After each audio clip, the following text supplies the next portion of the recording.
चलिए अब इसमें प्रिपरेशन मेथड में सबसे पहले स्टार्ट करते हैं first station by hydrogenation of alkenes and alkynes.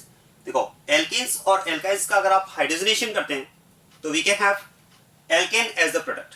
तो प्रिपरेशन मेथड में फर्स्ट स्टेशन स्टार्ट कर रहे हैं from alkenes and alkynes by hydrogenation. आप ध्यान देना, देखो जैसे इनिशियल कंपाउंड अगर आपके पास एल्काइन है और अगर आप इसकी रिएक्शन करवाते हैं H2 के साथ में मेटल की प्रेजेंस में, if alkyne is reacted with H2 in presence of metal, the overall process involved in the reaction is breakage of pi bond. आप ध्यान देना, overall process क्या होगा? There will be breakage of this pi bond and addition of hydrogen, one on this carbon and one on this carbon.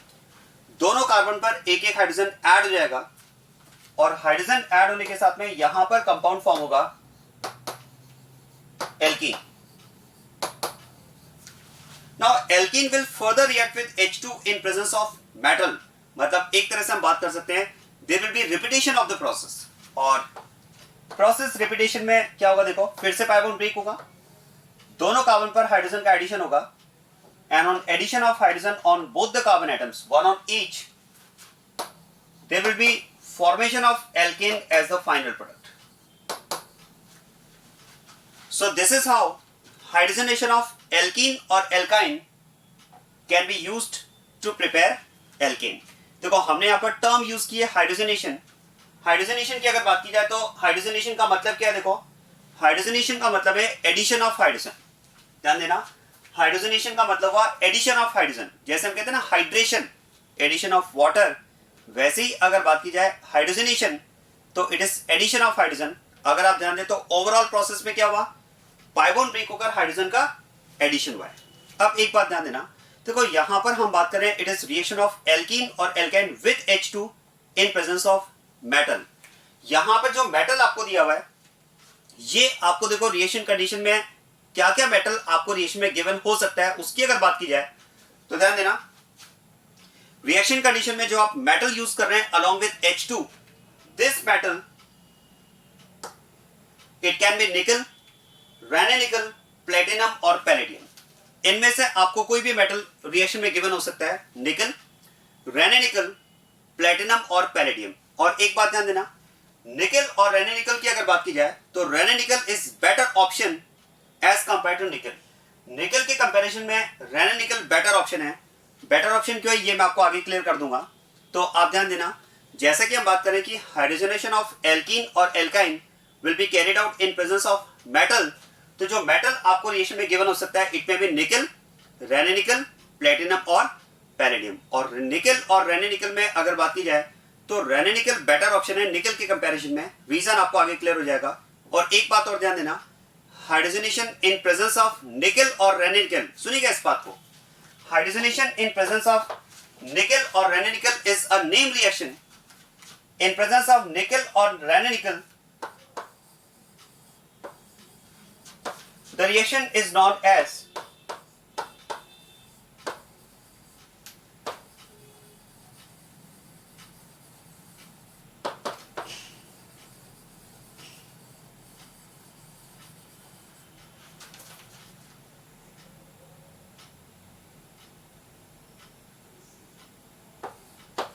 the reaction is known as Savitier-Sandrens reaction, SS reaction। आप ध्यान देना, अगर आप hydrogenation निकल या रैनेनिकल की presence में करवाते हैं तो it will be a name reaction. The reaction is known as SS reaction, Sabatier Senderens reaction. अब आप ध्यान देना, दो पॉइंट मुझे आपको एक्सप्लेन करना होंगे यहाँ पर। एक तो मैंने आपको कहा कि रैनेनिकल निकल के कंपैरिजन में एक बेटर ऑप्शन होगा, और दूसरा पॉइंट आप यहाँ पर ध्यान देना जो हमें डिस्कस करना होगा वो इंपॉर्टेंट पॉइंट ये है कि अगर आप ओवरऑल रिएक्शन में देखेंगे, अगर आप नेट रिएक्शन में देखेंगे तो नेट रिएक्शन में क्या हुआ, देखो पाई बॉन्ड ब्रेक होकर हाइड्रोजन का एडिशन हुआ है। अब पाई बॉन्ड ब्रेक होकर अगर हाइड्रोजन का एडिशन हुआ है तो यहां पर आप देखो इस नेट रिएक्शन के अकॉर्डिंग अगर बात की जाए तो क्वेश्चन है कि यहां पर मेटल का यूज क्या है। क्योंकि अगर हमें हाइड्रोजनेशन करना है तो ठीक है, हमने हाइड्रोजन लिया है, हाइड्रोजन का एडिशन हो रहा है, लेकिन यहां पर मेटल का क्या यूज हुआ, क्योंकि इस रिएक्शन को देखकर, इस नेट प्रोसेस को देखकर मेटल का तो एज सच यहां पर कोई यूज नहीं समझ में आ रहा है। अब रिएक्शन में मेटल का क्या फंक्शन है, मेटल का क्या यूज है, ये मुझे आपको एक्सप्लेन करना है। And why Raney nickel is better option as compare to nickel. ये मैं आपको रीजन एक्सप्लेन करता हूं, आप ध्यान देना। पहले बात करते हैं यूज ऑफ मेटल, और वो आपको समझ में आएगा इस रिएक्शन की मैकेनिज्म से। आप ध्यान देना, मैं आपको इस रिएक्शन के मैकेनिज्म एक्सप्लेन करता हूं। एक इनफैक्ट मैकेनिज्म क्या, मैं आपको प्रोसेस एक्सप्लेन करता हूं, हाउ हाइड्रोजनेशन ऑफ एल्कीन और एल्काइन इज कैरिड आउट। ध्यान देना, ये मैं पूरा प्रोसेस आपको समझाता हूं कि एल्कीन या एल्काइन का हाइड्रोजनेशन होता कैसे, क्योंकि जो प्रोसेस मैं आपको एक्सप्लेन कर रहा हूं वही एक्चुअली इसका मैकेनिज्म भी है। आप ध्यान देना, जैसे सपोज आपको एल्कीन का हाइड्रोजनेशन करना है तो क्या करेंगे हम इसमें, mixture of alkene plus H2 will be passed over metal. क्या करना होगा आपको इसके लिए, एल्कीन और H2 का मिक्सचर आप लेंगे and this mixture is passed over metal. अब होगा क्या, देखो जैसे ही एल्कीन और H2 का मिक्सचर आप ओवर द मेटल पास करते हैं, मेटल क्या करता है, उस मिक्सचर में से हाइड्रोजन को एड्सॉर्ब कर लेगा। ध्यान देना, मेटल क्या करेगा, जो मिक्सचर में H2 प्रेजेंट है उस H2 को एड्सॉर्ब कर लेगा। So when this mixture is passed over metal, this H2 gets adsorbed over metal surface. आप ध्यान देना, यहां पर एक्चुअली होगा क्या, जो H2 है वो मेटल सरफेस पर एड्सॉर्ब हो जाएगी। तो यहां पर मेटल सबसे पहले क्या करता है, H2 को एड्सॉर्ब कर लेगा। और अब आप ध्यान देना, देखो मिक्सचर में एल्कीन मॉलिक्यूल भी प्रेजेंट है। अब होता क्या, देखो जैसे ही एल्कीन मॉलिक्यूल, ध्यान देना, जैसे ही alkene molecule over the metal pass होता है, it gets attracted towards alkene, towards metal.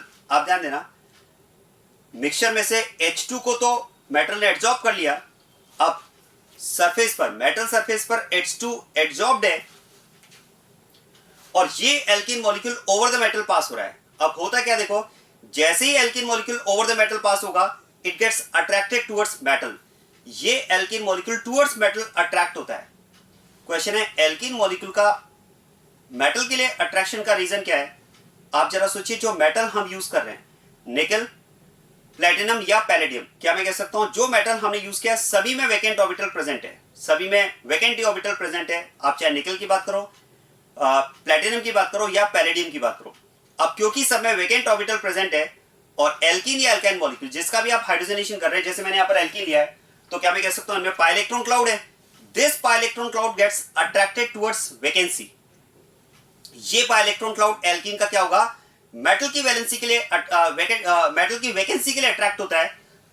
और जैसे ही alkene molecule towards metal attract होगा due to vacancy in metal, क्योंकि जो मेटल हम यूज कर रहे हैं सभी में वैकेंट ऑर्बिटल प्रेजेंट है, तो होगा क्या, देखो अब ये alkene molecule towards metal attract हो रहा है और क्या मैं कह सकता हूं मेटल सरफेस पर हाइड्रोजन एड्सॉर्ब्ड है। मेटल सरफेस पर हाइड्रोजन एड्सॉर्ब्ड है। इनफैक्ट आप कह सकते हैं ये जो एड्सॉर्ब्ड हाइड्रोजन है, इनमें भी कुछ इलेक्ट्रॉन की डेफिशिएंसी क्रिएट हो चुकी है due to their adsorption on metal surface. समझना इस बात को, ये H2 जब मेटल पर एड्सॉर्ब होगा तो इसमें भी इलेक्ट्रॉन की वैकेंसी क्रिएट होगी, क्योंकि यहां पर भी जो hydrogen hydrogen sigma electron cloud है, वो इलेक्ट्रॉन क्लाउड भी एक तरह से क्या होता है, मेटल की वैकेंसी में शेयर होता है। अब आप सोचिए, अगर ये हाइड्रोजन यहां पर एड्सॉर्ब्ड है और इनका सिग्मा इलेक्ट्रॉन क्लाउड मेटल की वैकेंसी के साथ में शेयर हुआ है, तो जैसे ही alkene molecule towards metal attract होगा, मेटल सरफेस पर जो हाइड्रोजन प्रेजेंट है, ये हाइड्रोजन अपनी डेफिशिएंसी को बैलेंस करने के लिए एल्कीन पर ऐड होना स्टार्ट हो जाएंगे। मतलब इस पाई का ब्रेक होगा और दोनों कार्बन पर साइमल्टेनियसली हाइड्रोजन ऐड होना स्टार्ट हो जाएंगे। क्या मेरा पॉइंट समझ में आ रहा है? दोनों कार्बन पर हाइड्रोजन जो होगा वो ऐड होना स्टार्ट हो जाएंगे और होगा क्या, देखो इस प्रोसेस में अगर बात की जाए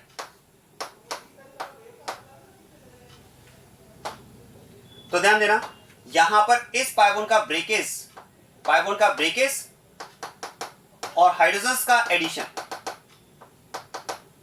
ये एक साइमल्टेनियस प्रोसेस यहां पर स्टार्ट होता है। और जब ये प्रोसेस कंप्लीट होगा तो इस प्रोसेस के कंप्लीट होने के साथ में क्या होगा, देखो पाई बॉन्ड ब्रेक हो जाएगा, दोनों कार्बन पर हाइड्रोजन ऐड हो जाएगा और जो मेटल यहां पर था वो फ्री हो जाएगा। इस तरह से ये रिएक्शन ओवरऑल कंप्लीट होती है। आप ध्यान देना, मैं प्रोसेस को फिर से रिपीट करता हूं। ये आपके पास metal, mixture of alkene and H2 will be passed over metal. जैसे ये मिक्सचर आप पास करते हैं, इस मिक्सचर में से हाइड्रोजन तो मेटल सरफेस पर एड्सॉर्ब हो जाएगी और जैसे ही alkene molecule over the metal pass होगा, ये अट्रैक्ट होगा टुवर्ड्स मेटल, क्योंकि एल्कीन में पाई इलेक्ट्रॉन क्लाउड है और मेटल में वैकेंसी है। अब होता क्या है, देखो जैसे ही alkene molecule towards metal attract होगा, मेटल सरफेस पर जो हाइड्रोजन एडजॉर्ब्ड है वो एल्कीन पर ऐड होना स्टार्ट हो जाएंगे। और ध्यान देना, दोनों कार्बन पर हाइड्रोजन का एडिशन साइमल्टेनियसली होता है, और जब ये प्रोसेस कंप्लीट होगा तो क्या होगा इस प्रोसेस में, breakage of this pi bond and addition of hydrogen on alkene will be simultaneously. और जब ये प्रोसेस कंप्लीट होगा तो इस प्रोसेस के कंप्लीट होने के साथ में एल्केन फॉर्मेशन हो जाएगा और मेटल यहां पर फ्री। क्या मेरा पॉइंट समझ में आया? This is how hydrogenation of alkene takes place and same is the way in case of alkyne. अब आप ध्यान देना, अगर ये प्रोसेस इस तरह से कंप्लीट हुआ और ऐसे में अगर बात की जाए कि मेटल का रिएक्शन में क्या यूज है, तो क्या मैं कह सकता हूं मेटल यहां पर एक्चुअली सरफेस प्रोवाइड कर रहा है फॉर रिएक्शन। मेटल ने एक्चुअली क्या किया, सरफेस प्रोवाइड किया रिएक्शन के लिए। तो metal will provide surface area for the reaction. इसकी सरफेस पर हाइड्रोजन एडजॉर्ब्ड होगा, एल्कीन मॉलिक्यूल इसकी सरफेस की तरफ अट्रैक्ट होंगे, एल्कीन मॉलिक्यूल आएंगे और वहां पर हाइड्रोजनेशन कंप्लीट हो जाएगा। तो वास्तव में अगर बात की जाए use of metal in hydrogenation of alkene and alkyne, it provides surface for the reaction.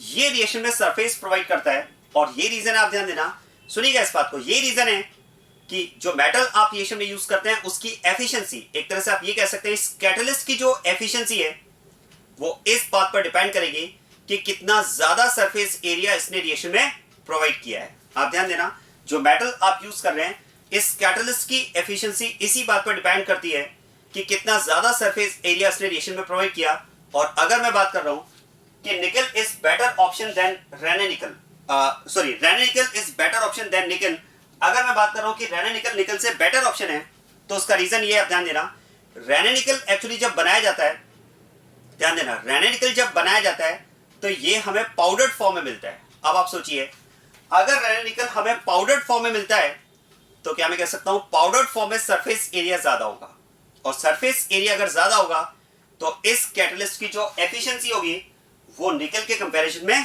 ज्यादा होगी। क्योंकि मैंने आपसे ये कहा कि मेटल जो आप यूज कर रहे हैं रिएक्शन में, उस कैटलिस्ट की एफिशिएंसी इस बात पर डिपेंड करेगी कि कितना ज्यादा सरफेस एरिया इसने रिएक्शन में प्रोवाइड किया है, क्योंकि इसका फंक्शन रिएक्शन में यही होता है to provide surface area for the reaction. क्या बात क्लियर होगी? So this is about hydrogenation of alkene and alkyne in presence of metal, and in presence of nickel और Raney nickel the reaction is known as Sabatier Senderens reaction. चलिए आप ध्यान देना, ये यहां पर प्रोसेस, अब मैं इससे रिलेटेड, इस रिएक्शन से रिलेटेड कुछ पॉइंट्स आपको एक्सप्लेन करता हूं। आप ध्यान देना, the reaction involves syn addition of hydrogen on alkene और एल्काइन। क्या हम बात कर सकते हैं कि इस रिएक्शन में हाइड्रोजन्स का जो एडिशन होगा वो सिन एडिशन होगा। आप सोचिए, यहां पर हम बात करें कि दोनों हाइड्रोजन्स का कार्बन पर जो एडिशन होता है वो साइमल्टेनियसली होता है, और जरा देखो, दोनों कार्बन पर जब हाइड्रोजन का साइमल्टेनियस एडिशन होगा तो क्या मैं कह सकता हूं फिर तो यहां पर एक साइक्लिक ट्रांजिशन स्टेट का फॉर्मेशन होगा। यहां पर एक साइक्लिक ट्रांजिशन स्टेट का फॉर्मेशन होगा, जिसमें आप कह सकते हैं formation of this bond, breakage, formation and breakage of this bond will be simultaneously. तो यहां पर हम बात कर सकते हैं cyclic transition state is formed during the reaction. अब आप सोचिए, अगर साइक्लिक ट्रांजिशन स्टेट का फॉर्मेशन हुआ है तो पक्का फिर तो हाइड्रोजन का जो एडिशन होगा वो सेम साइड से होगा, हाइड्रोजन का एडिशन अपोजिट साइड से नहीं हो सकता। क्योंकि आप सोचिए, अगर मैं इन हाइड्रोजन को अपोजिट साइड में अरेंज करता हूं तो जो साइक्लिक टीएस बनेगी, इसमें जो रिंग बनेगी वो ट्विस्टेड होगी, और ट्विस्टेड रिंग का फॉर्मेशन डिफिकल्ट होगा क्योंकि इसमें स्ट्रेन होगा। तो दोनों हाइड्रोजन का जो एडिशन होगा that will be from the same side. मतलब आप ये कह सकते हैं हाइड्रोजनेशन ऑफ एल्कीन और alkyne in presence of metal is an example of syn addition reaction. इस केस में एडिशन कैसा होता है? सिन एडिशन होता है। क्लियर बात ये? और एक पॉइंट आप ध्यान देना, द रिएक्शन इज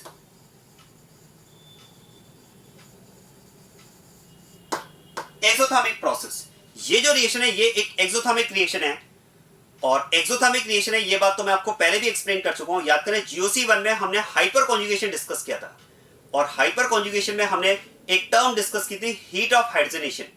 शायद आप उसे रिकॉल कर पाए, वो इसी से रिलेटेड है। आप ध्यान देना, इस रिएक्शन की अगर बात की जाए तो it is an exothermic process, क्योंकि इस रिएक्शन में अगर आप देखेंगे तो क्या हो रहा है, एल्कीन का पाई बॉन्ड ब्रेक हो रहा है और हाइड्रोजन ऐड होने के साथ में सिग्मा बॉन्ड्स का फॉर्मेशन हो रहा है। आप कह सकते हैं इस रिएक्शन में पाई बॉन्ड ब्रेक हुआ है और सिग्मा बॉन्ड्स का फॉर्मेशन हुआ है। पाई बॉन्ड अगर ब्रेक हुआ है तो वीक बॉन्ड ब्रेक हुआ है, और सिग्मा बॉन्ड्स का अगर फॉर्मेशन हुआ है, मतलब स्ट्रॉन्ग बॉन्ड्स का फॉर्मेशन हुआ है। अब आप सोचिए वीक बॉन्ड अगर ब्रेक हो रहा है तो बॉन्ड को ब्रेक करने के लिए जो एनर्जी रिक्वायर्ड होगी वो कम होगी, और स्ट्रॉन्ग बॉन्ड्स का अगर फॉर्मेशन हो रहा है तो बॉन्ड फॉर्मेशन में जो एनर्जी रिलीज होगी वो ज्यादा एनर्जी रिलीज होगी। So overall energy will be released in this process, that's why this reaction is called to be exothermic reaction. आ रही बात समझ में? और क्या मैं कह सकता हूं, रिएक्शन में जो एनर्जी रिलीज होगी वो हीट के फॉर्म में रिलीज होगी, और उसी हीट के लिए हम टर्म यूज करते हैं हीट ऑफ हाइड्रोजनेशन। आप ध्यान देना, the heat released in the process is known as heat of hydrogenation. It is known as heat of hydrogenation.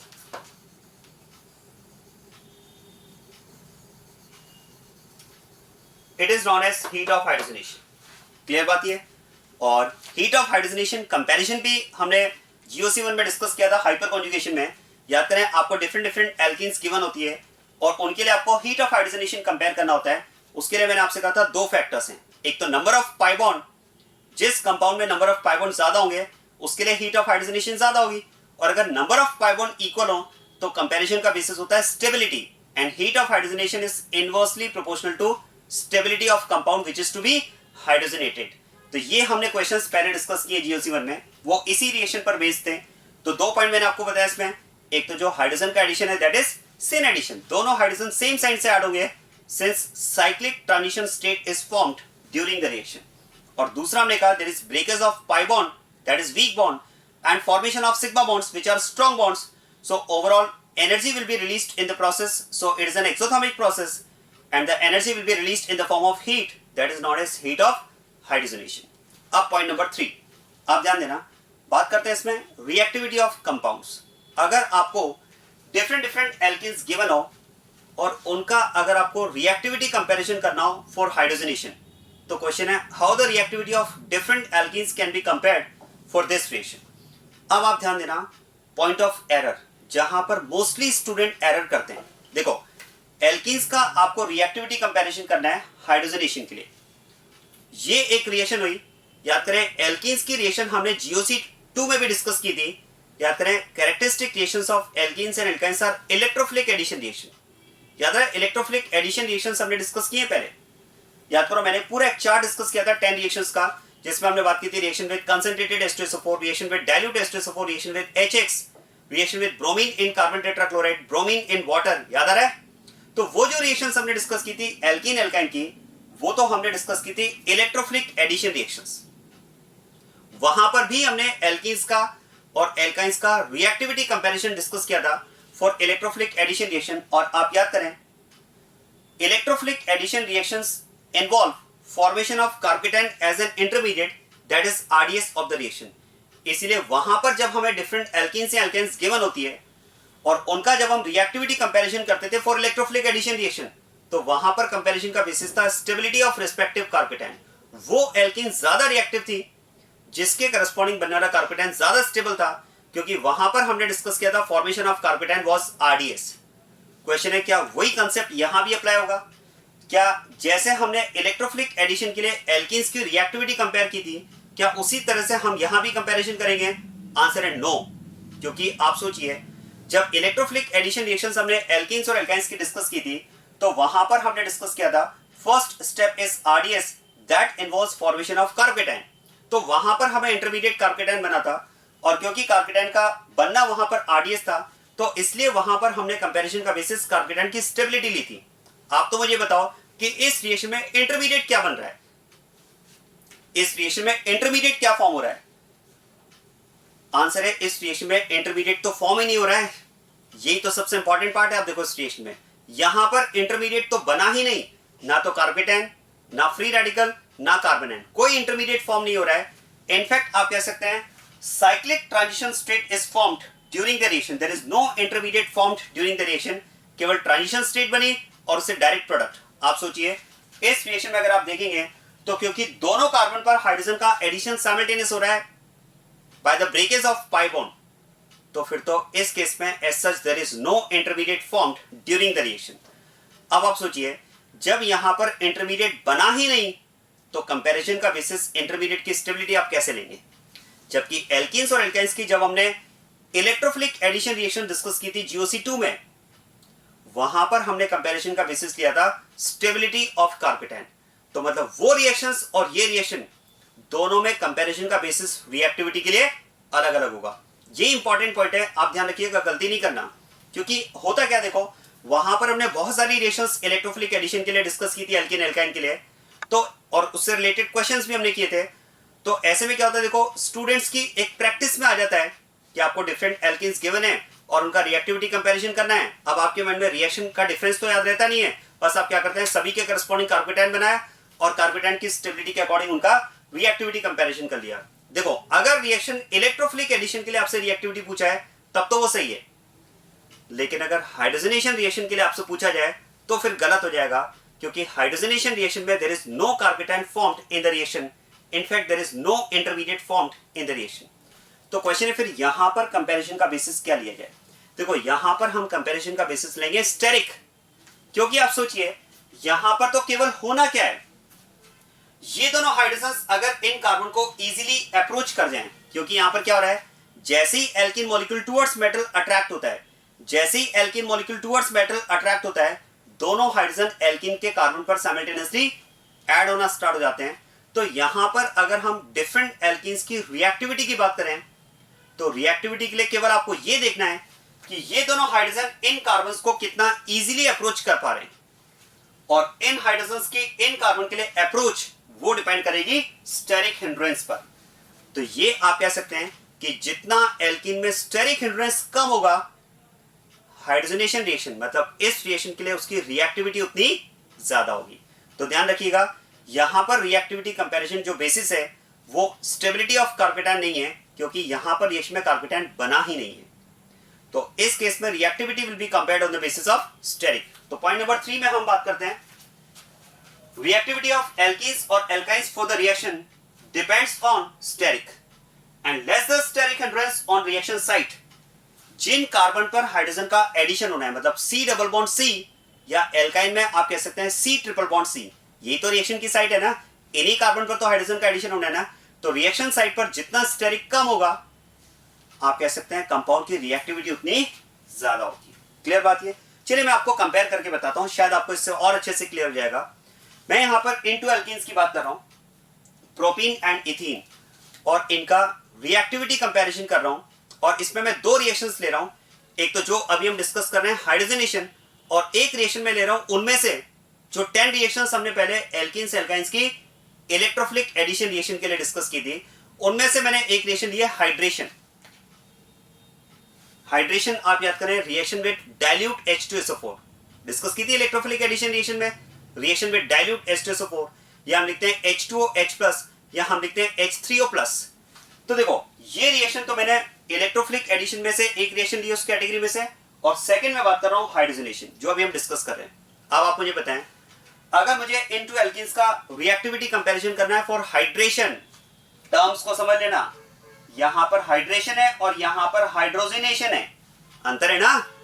तो हाइड्रेशन की अगर बात की जाए तो देखो हाइड्रेशन को हम कह सकते हैं it is an example of electrophilic addition reaction, और इलेक्ट्रोफिलिक एडिशन रिएक्शन में तो कंपैरिजन का बेसिस होगा स्टेबिलिटी ऑफ रिस्पेक्टिव कार्पेटैन। जरा सोचिए, इसके करस्पॉन्डिंग जो कार्पेटैन बनेगा यहां पर पॉजिटिव चार्ज, और इसके करस्पॉन्डिंग जो कार्पेटैन बनेगा, दोनों में से कहीं भी पॉजिटिव चार्ज शो कर दो, सिमेट्रिकल एल्कीन है। आप सोचिए किस एल्कीन के करस्पॉन्डिंग बनने वाला कार्पेटैन ज्यादा स्टेबल होगा?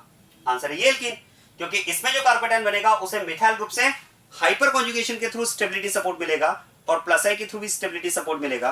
तो फिर तो हम कह सकते हैं इस एल्कीन का इंटरमीडिएट कार्पेटैन ज्यादा स्टेबल होगा इसके कंपैरिजन में। So this alkene is more reactive for hydration reaction as compare to this alkene. तो ये तो मैंने कंपैरिजन किस बेसिस पे किया?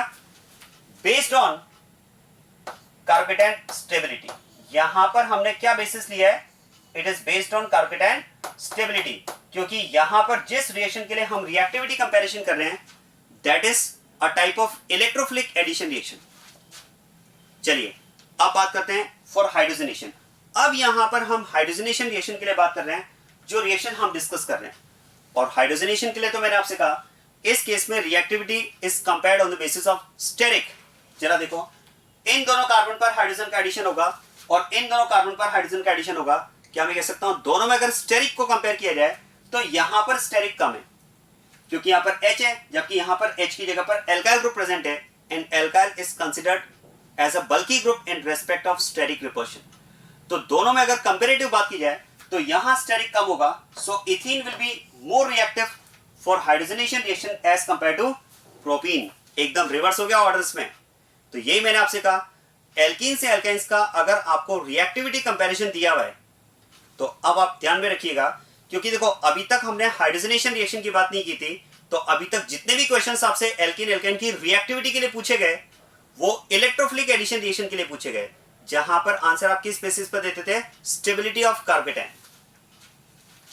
लेकिन अब क्योंकि हाइड्रोजनेशन रिएक्शन डिस्कस कर चुके हैं, तो आगे अगर आपको एल्कीन से एल्काइंस का रिएक्टिविटी कंपैरिजन के लिए क्वेश्चन दिया जाए तो चेक करके आंसर देना कि क्वेश्चन हाइड्रोजनेशन रिएक्शन के लिए पूछा है या किसी इलेक्ट्रोफिलिक एडिशन रिएक्शन के लिए पूछा है। अगर इलेक्ट्रोफिलिक एडिशन के लिए पूछा है तो फिर से कार्बेटाइन की स्टेबिलिटी के अकॉर्डिंग आंसर देना होगा, लेकिन अगर हाइड्रोजनेशन के लिए पूछा है तो स्टेरिक के अकॉर्डिंग आंसर देना पड़ेगा।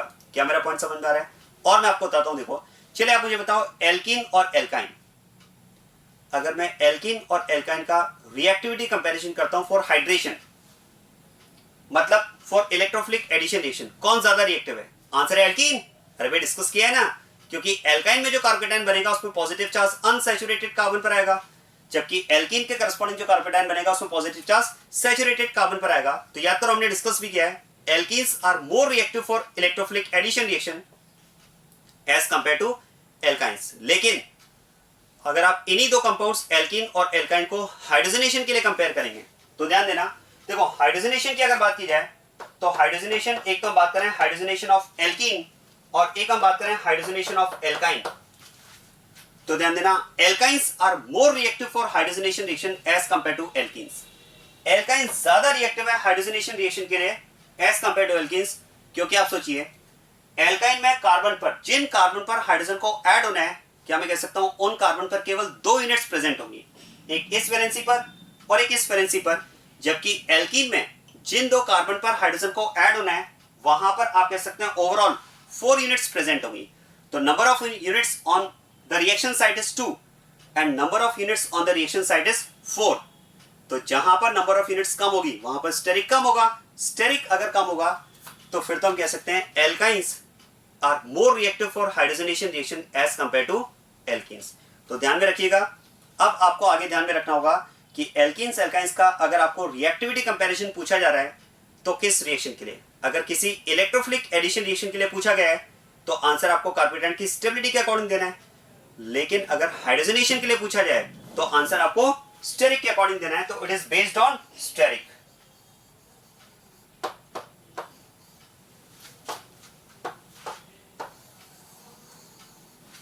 क्या समझ आई है? तो इस तरह से हम एल्कीन्स और एल्काइंस का रिएक्टिविटी कंपैरिजन करेंगे फॉर हाइड्रोजनेशन रिएक्शन। क्लियर बात है? तो ये कुछ पॉइंट्स हाइड्रोजनेशन पर बेस्ड, एक तो रिएक्टिविटी कंपैरिजन, किस तरह से हाइड्रोजनेशन प्रोसेस कंप्लीट होता है, addition of hydrogen is syn addition and the reaction is exothermic process and the heat released in the process is known as heat of hydrogenation. और metal जो आपको given हो सकता है उसमें 4 ऑप्शन है, निकल, रेनेनिकल, प्लेटिनम और पैलेडियम। और मैंने आपको क्या बताया, मेटल का रिएक्शन में क्या फंक्शन है, तो metal will provide surface for the reaction. इसकी सरफेस पर हाइड्रोजन एड्सॉर्ब्ड होंगे, एल्कीन मॉलिक्यूल आएंगे और रिएक्शन को कंप्लीट करके चले जाएंगे। तो metal will provide surface for the reaction, इसीलिए मेटल की एफिशिएंसी या कहा जाए रिएक्शन में कैटलिस्ट की जो एफिशिएंसी है वो इस बात पर डिपेंड करेगी कि कितना ज्यादा सरफेस एरिया उसने रिएक्शन में प्रोवाइड किया है। इसीलिए तो हम बात करते हैं रेनेनिकल इज बेटर ऑप्शन देन निकल, क्योंकि रेनेनिकल जब बनाया जाता है तो हमें पाउडर्ड फॉर्म में मिलता है और पाउडर्ड फॉर्म में हम कह सकते हैं उसका सरफेस एरिया ज्यादा होगा। And hydrogenation in presence of nickel and Raney nickel is known as Sabatier Senderens reaction, SS reaction. Clear बात ये? So this is about hydrogenation of alkenes and alkynes.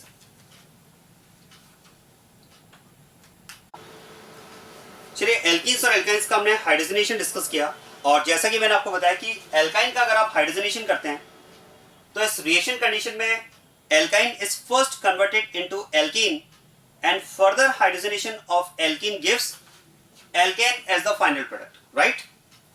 अब आप ध्यान देना, मान लो अगर हमारी रिक्वायरमेंट कुछ ऐसी हो कि हमें एल्काइन का हाइड्रोजनेशन करना है, लेकिन हमें फॉर्मेशन करना है एल्कीन का।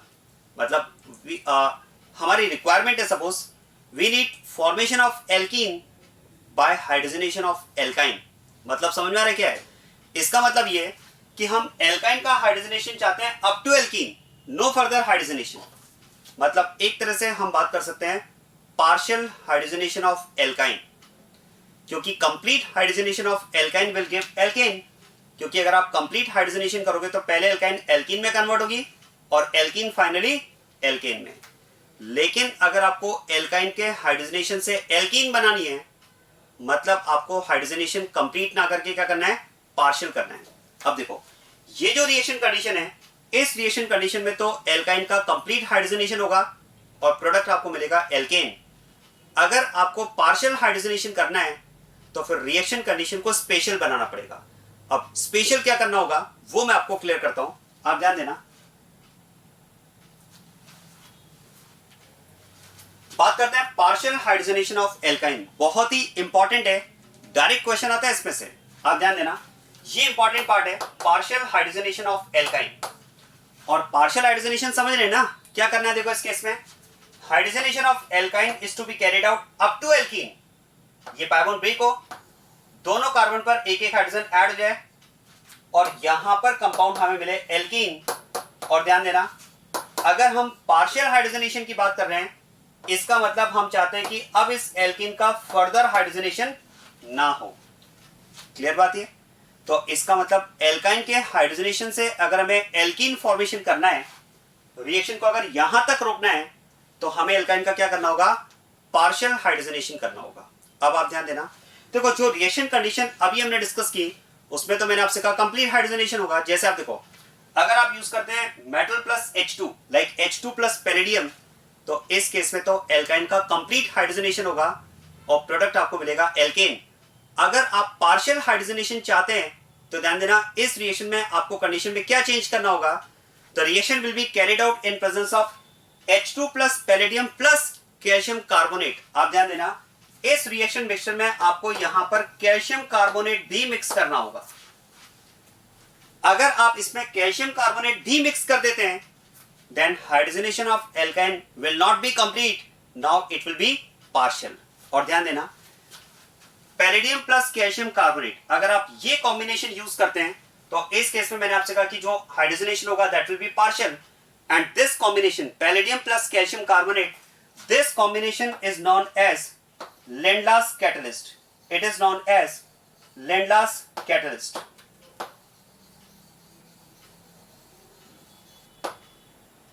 इसे कहा जाता है लेंडलास कैटलिस्ट। इसका मतलब ये हुआ, इन शॉर्ट हम बात कर सकते हैं, if hydrogenation of alkyne is carried out in presence of Lindlar's catalyst, it will be partial hydrogenation and there will be formation of alkene as the final product, no further hydrogenation, right.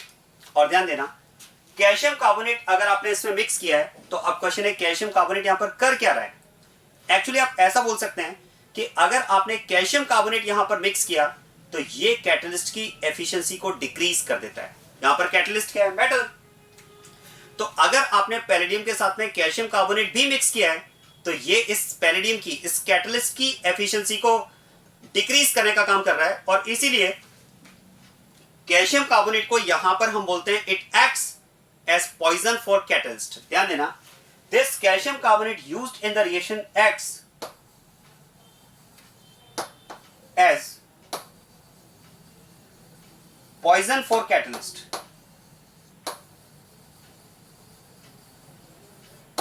It acts as poison for catalyst। ये catalyst के लिए poison का काम करता है। कैसे poison का काम करता है आप ध्यान देना। देखो मैंने आपको क्या बताया, जब आप एल्कीन या एल्काइन का हाइड्रोजनेशन करते हैं मेटल की प्रेजेंस में, तो मेटल का फंक्शन क्या था, सरफेस प्रोवाइड करना।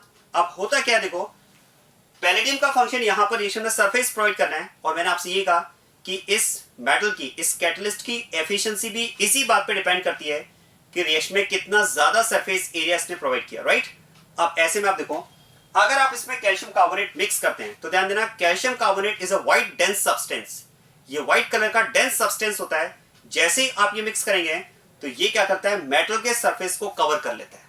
और ध्यान देना, अगर कैल्शियम कार्बोनेट ने मेटल के सरफेस को कवर कर दिया, तो आप समझ लें जितना सरफेस इसने मेटल का कवर किया है वो सरफेस अब अवेलेबल नहीं होगा रिएक्शन के लिए। मतलब एक तरह से आप कह सकते हैं by addition of calcium carbonate we are reducing surface of metal. और मैंने आपसे क्या कहा, मेटल की कैटलिस्ट की एफिशिएंसी इसी बात पे डिपेंड करेगी कि कितना ज्यादा सरफेस एरिया उसने रिएक्शन में प्रोवाइड किया। अगर आपने कैल्शियम कार्बोनेट मिला दिया है मतलब आपने कैटलिस्ट का सरफेस एरिया कम कर दिया, मतलब आपने कैटलिस्ट की एफिशिएंसी को कम कर दिया है। मतलब एक तरह से कैल्शियम कार्बोनेट क्या कर रहा है, कैटलिस्ट की एफिशिएंसी को कम करके उसके लिए एक तरह से पॉइजन का काम कर रहा है वो। इसलिए हम बात करते हैं it acts as a poison for catalyst and it will reduce surface area of the metal. और यही रीजन है कि इस केस में फिर रिएक्शन कंप्लीट ना होकर के क्या होती है, पार्शियल होती है। क्या मेरा पॉइंट समझ में आ रहा है? अब एक बात समझना, देखो मैंने आपसे कहा भाई इस केस में रिएक्शन कंप्लीट ना होकर के पार्शियल होगी, मतलब एल्काइन का हाइड्रोजनेशन तो होगा लेकिन एल्कीन का नहीं। अब एक पॉइंट ये आता है कि अगर कैटलिस्ट की एफिशिएंसी डाउन हुई है तो फिर नो रिएक्शन की बात करें ना। ऐसा क्योंकि एल्काइन का हाइड्रोजनेशन तो हो रहा है, एल्कीन का नहीं होगा, जबकि दोनों में होना क्या है, पाई बॉन्ड ब्रेक होकर हाइड्रोजन ही तो ऐड होना है। तो जैसे यहां पर पाई बॉन्ड ब्रेक होकर हाइड्रोजन ऐड हुआ, ऐसे यहां भी पाई बॉन्ड ब्रेक होकर हाइड्रोजन ऐड हो जाए।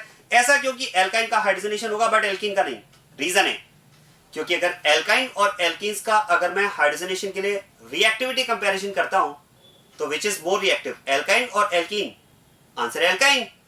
Alkyne is more reactive for hydrogenation reaction as compare to alkene. अभी अभी डिस्कस किया ना हमने। अब आप सोचिए एल्काइन अगर एल्कीन के कंपैरिजन में हाइड्रोजनेशन के लिए ज्यादा रिएक्टिव है, तो क्योंकि एल्काइन ज्यादा रिएक्टिव है तो ऐसे केस में लेस एफिशिएंट कैटलिस्ट की प्रेजेंस में भी उसका हाइड्रोजनेशन सक्सेसफुली कंप्लीट हो जाता है। लेकिन जब एल्कीन की बारी आएगी तो क्योंकि एल्कीन अल्काइन के कंपैरिजन में लेस रिएक्टिव है, अब एल्कीन लेस रिएक्टिव है और इधर आपने कैटलिस्ट की एफिशिएंसी को भी डिक्रीज कर दिया है by addition of calcium carbonate, तो ये भी लेस रिएक्टिव और ये भी लेस एफिशिएंट कैटलिस्ट है।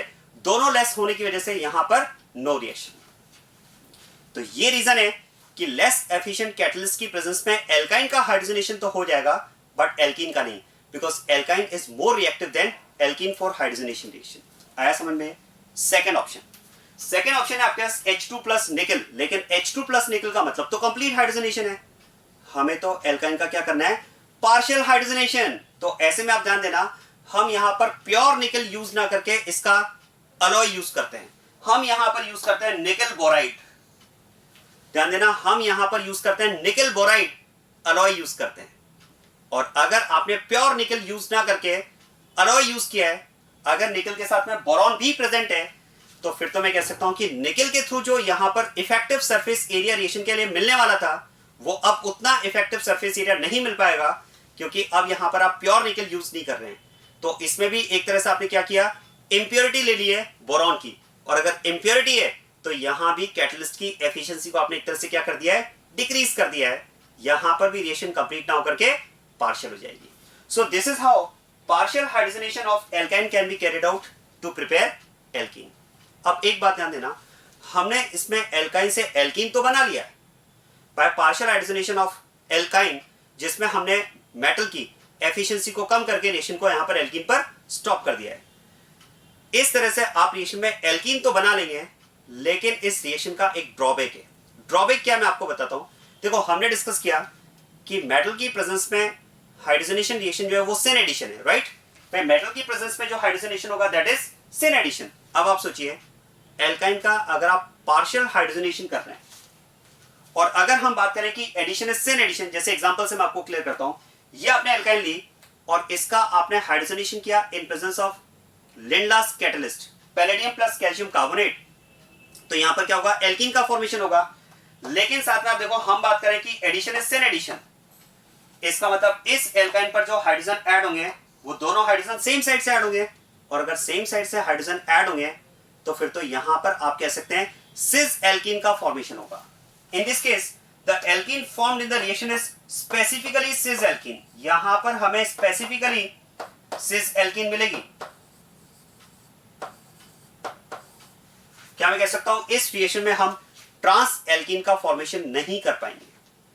Trans alkene cannot be prepared by using this reaction. ये इस रिएक्शन का ड्रॉबैक है, क्योंकि ट्रांस एल्कीन के लिए दोनों हाइड्रोजन अपोजिट साइड मिलने चाहिए, और हाइड्रोजन आपको अपोजिट मिले इसके लिए हाइड्रोजन का एडिशन कैसा होना चाहिए, अपोजिट साइड से।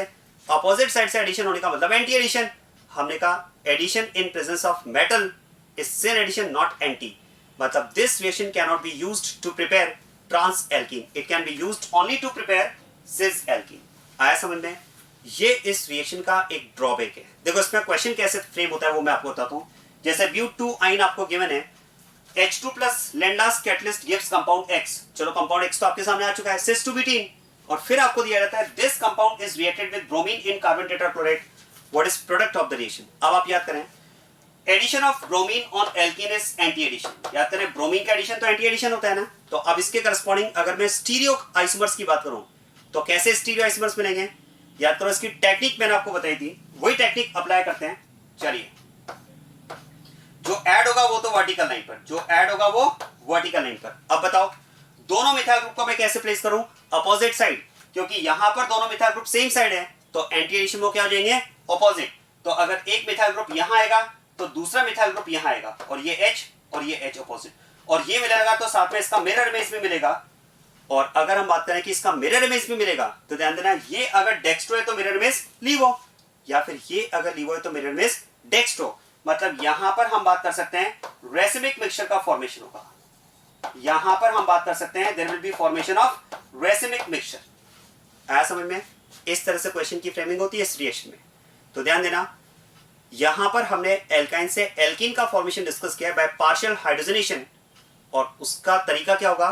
Bye reducing efficiency of catalyst, right. लेकिन इसका ड्रॉबैक भी है, trans alkene can not be prepared by using this reaction. Question है ट्रांस एल्कीन अगर हम नहीं बना पा रहे हैं तो हम बनाएंगे कैसे? क्या हमारे पास दूसरा कोई ऑल्टरनेटिव मेथड है ट्रांस एल्कीन बनाने का? यस. देखो अगर हमें ट्रांस एल्कीन बनाना है तो हाइड्रोजन का एडिशन कैसा होना चाहिए? एंटी. अब एंटी एडिशन मेटल की प्रेजेंस में तो पॉसिबल नहीं है, क्योंकि मेटल की प्रेजेंस में तो जो एडिशन है वो सिन एडिशन है. तो इसके लिए फिर हम एक ऑल्टरनेटिव रिएक्शन की बात करते हैं, और वो ऑल्टरनेटिव रिएक्शन है, ध्यान देना, अगर आपको एंटी एडिशन करना है, अगर आप ट्रांस एल्कीन बनाना चाहते हैं तो उसके लिए आपको एल्काइन की जो रिएक्शन है वो रिएक्शन आपको लेनी होगी with sodium plus liquid ammonia. उस केस में alkyne will be reacted with sodium plus liquid ammonia. क्या बात समझ में आ रही है? अगर आप एल्काइन की reaction sodium plus liquid ammonia के साथ में लेते हैं तो it will be the process that will involve formation of trans alkene. इसके थ्रू आप ट्रांस एल्कीन बना सकते हैं. और ध्यान देना, reaction of alkyne with sodium plus liquid ammonia is a name reaction. This reaction is known as Birch reduction. It is known as Birch reduction. इस reaction को कहा जाता है बर्च रिडक्शन रिएक्शन. अब मैंने आपसे कहा कि इस केस में आप ट्रांस एल्कीन बना सकते हैं. इनफैक्ट आप ध्यान देना, इस प्रोसेस से आप सिस और ट्रांस दोनों का मिक्सचर बना सकते हैं, क्योंकि इस केस में not only anti addition, in fact syn addition is also observed along with anti addition. इस रिएक्शन में वास्तव में सिन और एंटी दोनों प्रोसेस होते हैं. अब देखो इसका डिटेल मैकेनिज्म में डिस्कस नहीं कर रहा हूं, रिक्वायरमेंट नहीं है, इतना डिटेल में आपसे एग्जाम में नहीं पूछा जाता है. तो अननेसेसरी मैकेनिज्म्स बहुत ज्यादा डिस्कस करके मैं नहीं चाहता हूं कि आप बर्डन फील करें.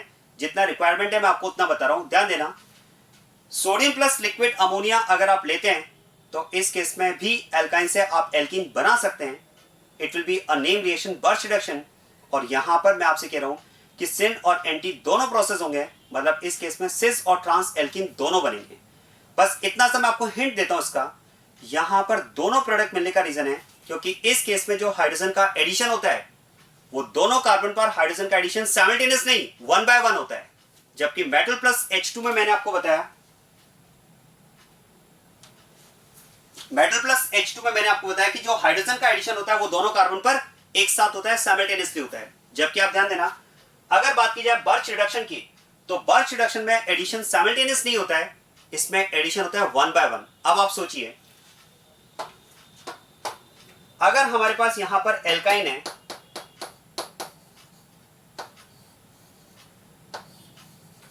और इसमें अगर हम बात करें कि एडिशन जो होगा वो 1 by 1 होगा, तो आप सोचिए इस एल्काइन पर अगर एक हाइड्रोजन इस तरह से ऐड हुआ तो अब दूसरे कार्बन पर जो हाइड्रोजन ऐड होगा वो इस साइड से ऐड होगा, सेम साइड से, अपोजिट साइड से.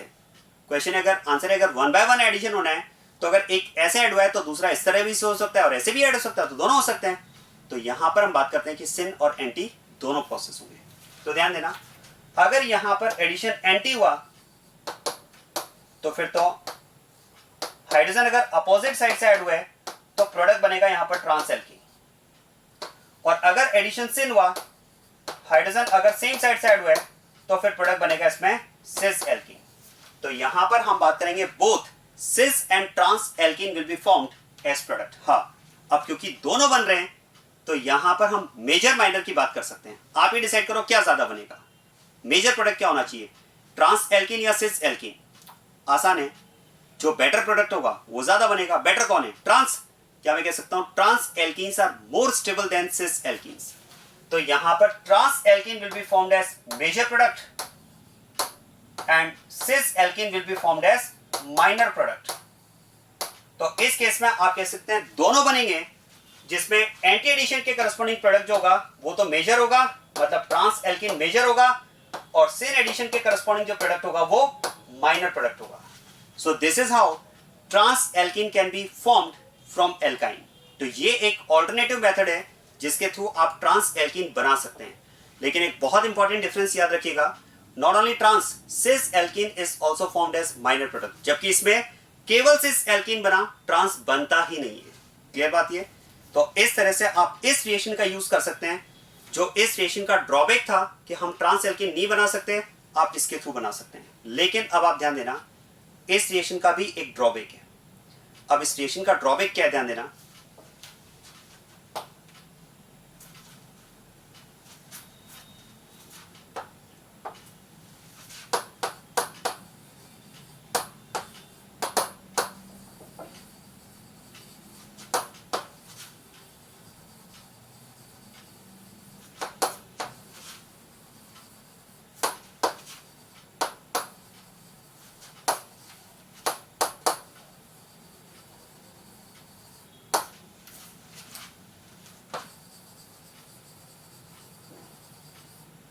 जो बर्च रिडक्शन मैंने आपको बताई, उस रिएक्शन का एक ड्रॉबैक है, birch reduction fails in case of terminal alkynes. आप ध्यान देना, इस रिएक्शन का यूज आप टर्मिनल एल्काइंस में नहीं कर सकते।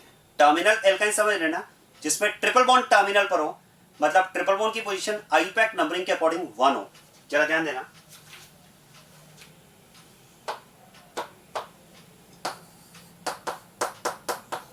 Like this alkyne. आप ध्यान देना, ये अगर आप एल्काइन लेते हैं that is terminal alkyne. Terminal alkyne के केस में मैं आपको बता रहा हूं कि अगर आपने सोडियम प्लस लिक्विड अमोनिया लिया, और जैसे कि मैंने आपसे कहा कि यहां पर प्रोसेस में हाइड्रोजन ऐड होता है, अब हम अगर ये एक्सपेक्ट कर रहे हैं कि यहां पर भी पाई बॉन्ड ब्रेक होकर हाइड्रोजन ऐड हो जाए और यहां पर भी एल्कीन का फॉर्मेशन हो जाए, तो ध्यान देना, no, this Birch reduction fails in case of terminal alkynes. Question है यहां पर रिएक्शन फेल क्यों हो रही है, तो उसका रीजन है, क्या मैं कह सकता हूं terminal alkyne is having active hydrogen. याद करें आरएमजीएक्स की रिएक्शंस में मैंने आपको एक्टिव हाइड्रोजन बताया था, the hydrogen bonded with oxygen, nitrogen, hydrogen, sulphur और sp कार्बन। ध्यान देना, यहां पर हम कह सकते हैं hydrogen is bonded with sp carbon and hydrogen bonded with sp carbon is known as active, या फिर आप कह सकते हैं एसिडिक हाइड्रोजन। एक्टिव और acidic hydrogen, this is active और एसिडिक हाइड्रोजन। और ध्यान देना, अगर किसी कंपाउंड में एक्टिव या एसिडिक हाइड्रोजन प्रेजेंट है तो सोडियम ऐसे कंपाउंड के साथ में एसिड बेस रिएक्शन शो करके H2 गैस रिलीज करता है। ध्यान देना, sodium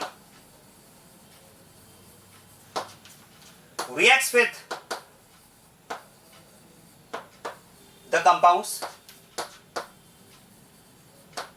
having active hydrogen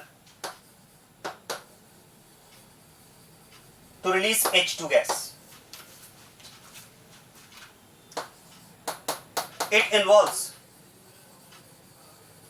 acid base reaction. It involves acid base reaction. वास्तव में सोडियम, अगर आप सोडियम को ऐसे कंपाउंड के साथ में इंटरेक्ट करवाते हैं जिसमें एक्टिव हाइड्रोजन प्रेजेंट है, तो sodium will react with that the compound having active hydrogen for acid base reaction and H2 will be released in the process. होगा क्या, देखो यहां पर अगर बात की जाए तो इसमें एक्टिव हाइड्रोजन प्रेजेंट है, एसिडिक हाइड्रोजन प्रेजेंट है, और अगर हम ले रहे हैं सोडियम विद लिक्विड अमोनिया, तो याद करें मेटल का सॉल्वेंट की प्रेजेंस में फंक्शन होता है इलेक्ट्रॉन सप्लाई करना। तो ये मेटल इस सॉल्वेंट की प्रेजेंस में इलेक्ट्रॉन सप्लाई करेगा और वो इलेक्ट्रॉन ऐड होता है इस डेफिशिएंट हाइड्रोजन पर, या आप कह सकते हैं एसिडिक हाइड्रोजन पर। अब देखो जैसे ही इलेक्ट्रॉन ऐड होगा तो ये बॉन्ड ब्रेक हो जाएगा। अब जरा देखो, इस बॉन्ड के ब्रेक होने के साथ ये तो बनेगा RC triple bond C minus, इस बॉन्ड के ब्रेक होने के साथ ये तो बनेगा RC triple bond C minus, और Na जब इलेक्ट्रॉन लूज कर जाएगा तो बनेगा Na प्लस। तो वास्तव में क्या होगा, देखो यहां पर RC triple bond C minus, ये समझ में आ रहा है कैसे? इस बॉन्ड के ब्रेक होने के साथ बना सी माइनस और इसके साथ में एसोसिएट हो जाएगा Na प्लस, क्योंकि Na इलेक्ट्रॉन लूज करने के बाद बनेगा Na प्लस। और देखो इस H पर जब इलेक्ट्रॉन ऐड होगा, ध्यान देना, इस H पर जब इलेक्ट्रॉन ऐड होगा तो ये बनेगा H डॉट, क्योंकि H पर ये इलेक्ट्रॉन ऐड हो रहा है। H पर जब इलेक्ट्रॉन ऐड होगा तो बनेगा H डॉट, और H डॉट को मैं यहां पर लिख सकता हूं हाफ ऑफ H2। इस H डॉट को मैं यहां पर लिख सकता हूं हाफ ऑफ H2। या फिर आप सोचिए, अगर आप इसके टू इक्विवेलेंट्स ले लें, दो मॉलिक्यूल अगर आप ले लें और यहां पर ट्वाइस Na लें तो यहां पर बनेगा 2H डॉट, 2H डॉट को लिख सकते हैं आप H2। तो ध्यान देना, sodium when reacts with the compound having active hydrogen it will show acid base reaction and in this case H2 will be released in the process। तो ध्यान रखिएगा, क्योंकि टर्मिनल एल्काइन में एक्टिव हाइड्रोजन प्रेजेंट है, और active hydrogen अगर किसी भी कंपाउंड में प्रेजेंट है और ऐसे कंपाउंड के कांटेक्ट में अगर सोडियम आएगा तो फिर वहां पर एसिड बेस रिएक्शन प्रेफर होगी, H2 गैस रिलीज हो जाएगी। तो ये रीजन है, आप कह सकते हैं the reaction fails, Birch reaction fails in case of terminal alkynes and it is due to acid base reaction। ये acid base reaction के प्रेफरेंस की वजह से यहां पर फेल होती है, क्योंकि आप ध्यान देना, अगर आप सोडियम की ऐसे कंपाउंड के साथ में रिएक्शन करवाएं जिसमें एक्टिव हाइड्रोजन प्रेजेंट है, ध्यान देना, अगर आप सोडियम की ऐसे कंपाउंड के साथ में रिएक्शन करवाएं जिसमें एक्टिव हाइड्रोजन प्रेजेंट है, तो एक्टिव हाइड्रोजन एक तरह से एसिडिक हाइड्रोजन ही होता है। तो सोडियम क्या करेगा, यहां पर इलेक्ट्रॉन सप्लाई करेगा उस एक्टिव हाइड्रोजन के लिए और ये बॉन्ड ब्रेक हो जाएगा। और देखो इस बॉन्ड के ब्रेक होने के साथ ये तो बनेगा A माइनस, और इस A माइनस के साथ में एसोसिएट हो जाएगा Na प्लस, और इस H पर जब इलेक्ट्रॉन ऐड होगा तो बनेगा H डॉट, और इस H डॉट को आप लिख सकते हैं half of H2। So this is acid base reaction which is observed when sodium comes into contact with the compound having active hydrogen। H2 is released in the process। जैसे आप देखो ethanol, sodium के साथ reaction करवाएंगे तो क्या होगा, ये इलेक्ट्रॉन सप्लाई करेगा, ये बॉन्ड ब्रेक होगा और यहां पर आ जाएगा CH3CH2 O minus Na plus, और साथ में H2 gas will be released in the process. आ रहा है समझ में? और एग्जांपल बताता हूं, इथाइलामाइन when reacted with sodium, जरा देखो इसमें भी एक्टिव हाइड्रोजन प्रेजेंट है, क्योंकि एक्टिव हाइड्रोजन हमने किसे कहा है, ध्यान देना, hydrogen is called active if it is bonded with oxygen, nitrogen, halogen, sulfur and sp carbon. Discuss किया RMGX की रिएक्शन में। तो जरा देखो यहां भी यही होगा, इलेक्ट्रॉन ऐड होगा और इलेक्ट्रॉन ऐड होने के साथ में यहां पर बन जाएगा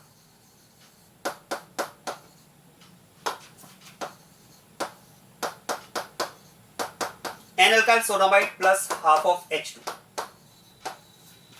क्लियर बात ये? और देखो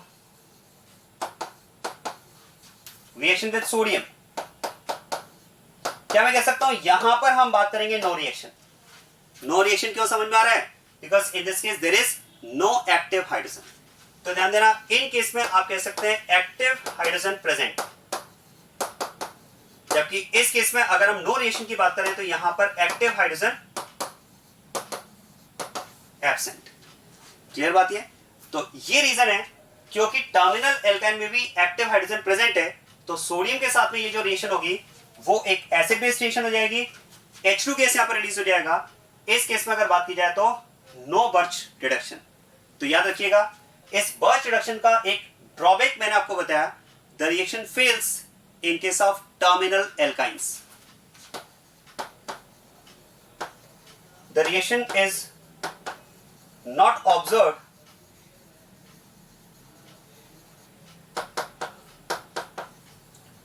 इन टर्मिनल एल्काइंस। टर्मिनल एल्काइंस के केस में ये रिएक्शन हमें नहीं मिलती है। टर्मिनल एल्काइंस में फिर आपको यही रिएक्शन यूज करनी होगी, इसी के थ्रू आपको एल्काइन को एल्कीन में कन्वर्ट करना होगा। So this is all about hydrogenation of alkenes and alkynes.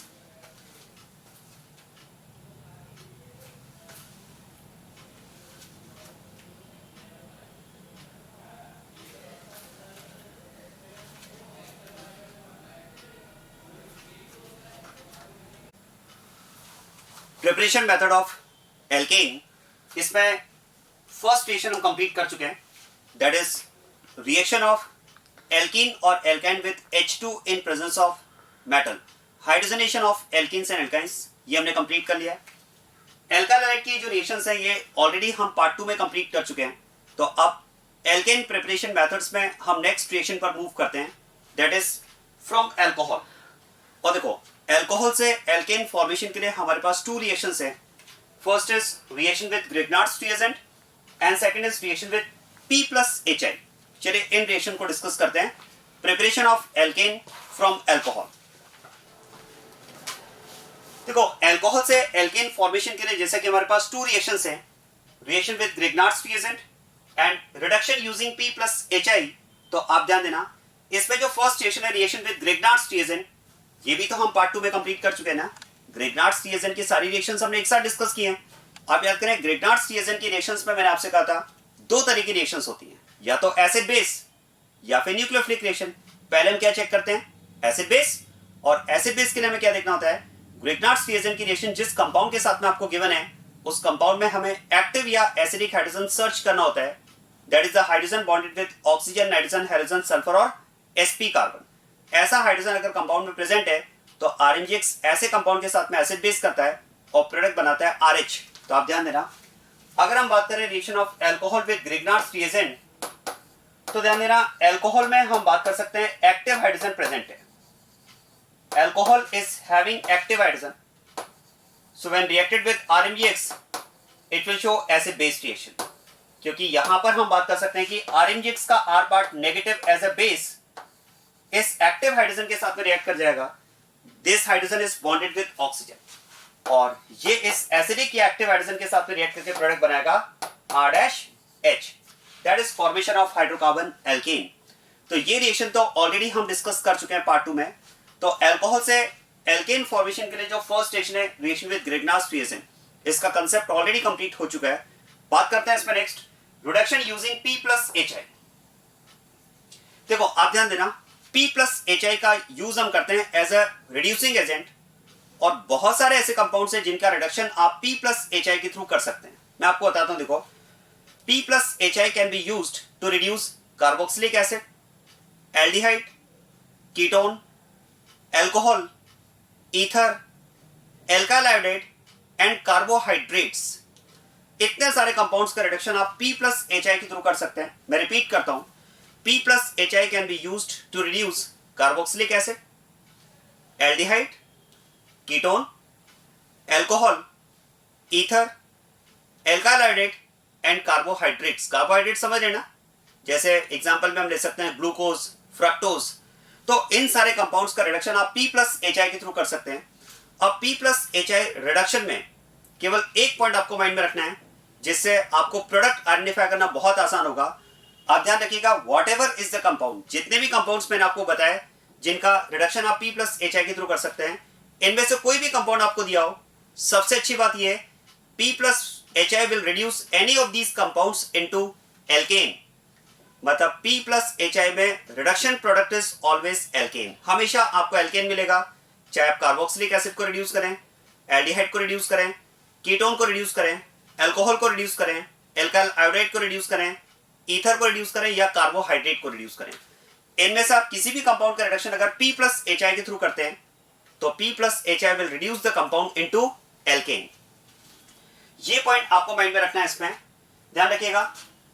P plus HI can be used to reduce carboxylic acid, aldehyde, ketone, alcohol, ether, alkyl iodide, glucose, fructose, that is carbohydrates into alkanes. तो ये सबसे अच्छी बात है। देखो P plus HI, बस आपके mind में सेट कर लो, P plus HI मतलब प्रोडक्ट मुझे क्या मिलेगा, एल्केन मिलेगा। मैं आपको बताता हूं, देखो एक इसका सीक्वेंस है, मैं आपको सीक्वेंस बताता हूं, ध्यान देना। एक्चुअली होता क्या, देखो जैसे कार्बोक्सिलिक एसिड से स्टार्ट करते हैं। अब अगर आप कार्बोक्सिलिक एसिड का रिडक्शन करते हैं यूजिंग P प्लस HI, तो ध्यान देना P प्लस HI पहले क्या करता है, कार्बोक्सिलिक एसिड को रिड्यूस करता है एल्डिहाइड में। फिर एल्डिहाइड का फर्दर रिडक्शन होता है and aldehyde further gets reduced into alcohol. जो एल्डिहाइड है वो फर्दर एल्कोहल में रिड्यूस होता है and alcohol is further reduced into alkyl iodide. और वैसे भी आप याद करें, एल्कोहल की HI के साथ में तो रिएक्शन हमने पहले डिस्कस भी की है। इस केस में क्या होगा, देखो ये कन्वर्ट हो जाएगा आयोडाइड में और आयोडाइड का फिर फर्दर रिडक्शन होता है एल्केन में और आयोडाइड का HI के थ्रू रिडक्शन। तो याद करो, ये भी मैं आपको बता चुका हूं, याद करें एल्केन का जब हम आयोडीनेशन करते हैं तो वो रिएक्शन हमें रिवर्सिबल मिलती है। और रिवर्सिबिलिटी का रीजन आप याद करो, एल्केन का जब आप आयोडीनेशन करते हैं तो हमें मिलता है एल्काइल आयोडाइड प्लस HI, और जो HI होता है वो एल्काइल आयोडाइड को वापस रिड्यूस कर देता है एल्केन में। यही तो रीजन हमने डिस्कस किया था कि iodination of alkene is reversible reaction. तो आप देखो यहां पर एल्काइल आयोडाइड है और अगर HI है तो HI will reduce iodide into alkane और साथ में बन जाएगा I2। क्लियर हो रही बात है? तो ये एक सीक्वेंस है। देखो मैंने आपको बताया carboxylic acid will first reduced into aldehyde, aldehyde is further reduced into alcohol, alcohol is converted into iodide, iodide will convert into alkane. अब आप सोचिए, जैसा कि मैंने आपसे कहा P प्लस HI के थ्रू रिडक्शन में प्रोडक्ट आपको हमेशा एल्केन मिलेगा। कैसे, आप देखो अगर आप कार्बोक्सिलिक एसिड से रिएक्शन स्टार्ट करते हैं तो यहां से रिएक्शन स्टार्ट होकर एल्केन पर फिनिश होगी। अगर आप एल्डिहाइड लेते हैं तो बस एल्डिहाइड में क्या होगा, रिएक्शन यहां से स्टार्ट होगी लेकिन उसका भी एंड तो यहीं पर होगा एल्केन पर। अगर आप एल्कोहल लेते हैं तो वो भी एल्केन में कन्वर्ट होगा, आयोडाइड लेंगे वो भी एल्कोहल में एल्केन में कन्वर्ट होगा। और आप देखो ईथर अगर आप लेते हैं तो याद करें ईथर की HI के साथ में रिएक्शन हमने डिस्कस की है।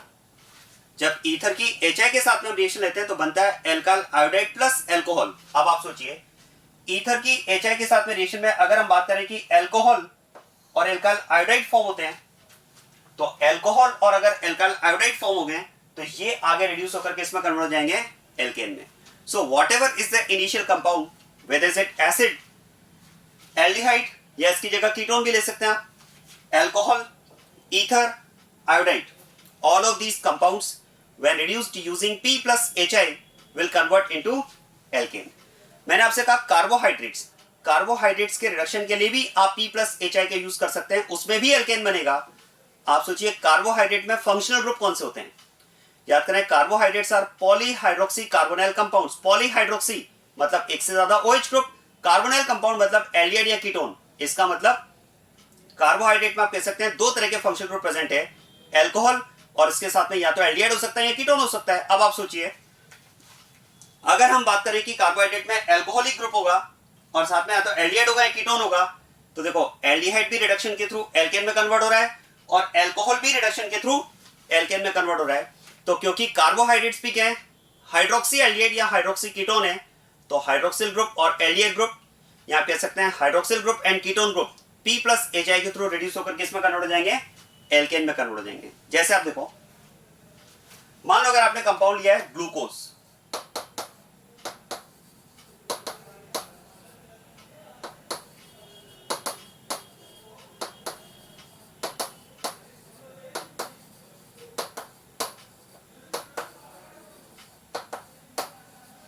जैसे ये कंपाउंड अगर आपने लिया है glucose, suppose this compound is glucose, तो क्या होगा, देखो when reduced using P plus HI। अब हम बात कर रहे हैं कि चाहे एल्डिहाइड ग्रुप हो चाहे एल्कोहलिक ग्रुप हो, देखो एल्डिहाइड भी एल्केन में कन्वर्ट हो रहा है और एल्कोहल भी एल्केन में कन्वर्ट हो रहा है, तो फिर तो यहां पर हम बात कर सकते हैं कि ये कंपाउंड रिड्यूस होकर किस में कन्वर्ट हो जाएगा, एल्केन में। और ध्यान देना यहां पर अगर बात की जाए तो टोटल 6 कार्बन है, मतलब इस केस में हम बात कर सकते हैं कंपाउंड क्या फॉर्म हो जाएगा, एन-हेक्सेन। यहां पर कंपाउंड क्या फॉर्म हो जाएगा, एन-हेक्सेन। 6 कार्बन की आपको एक स्ट्रेट कार्बन चेन मिल जाएगी। क्लियर हो रही बात है? सो this is about reduction using P plus HI। बस आप तो ये माइंड में रखो, जो भी कंपाउंड आपको दिया हुआ है अगर reducing as an P plus HI दिया है तो प्रोडक्ट आपको हमेशा एक ही मिलेगा, एल्केन। क्लियर है बात ये? So this is about reduction using P plus HI। तो ध्यान रखिएगा P प्लस HI के थ्रू रिडक्शन में आपको एल्केन मिलेगा। तो अल्कोहल से एल्केन फॉर्मेशन के लिए हमारे पास 2 रिएक्शंस हैं। रिएक्शन विद ग्रिग्नार्ड्स रिएजेंट जो ऑलरेडी हम कंसेप्चुअल रिएक्शन है कंप्लीट कर चुके हैं पार्ट 2 में, and reduction using P plus HI। इसमें आपको याद रखना है P plus HI will reduce the compound into alkane. Whatever is the compound, product is always alkane. Clear बात ये? So this is about the method number 3, formation of alkane from alcohol.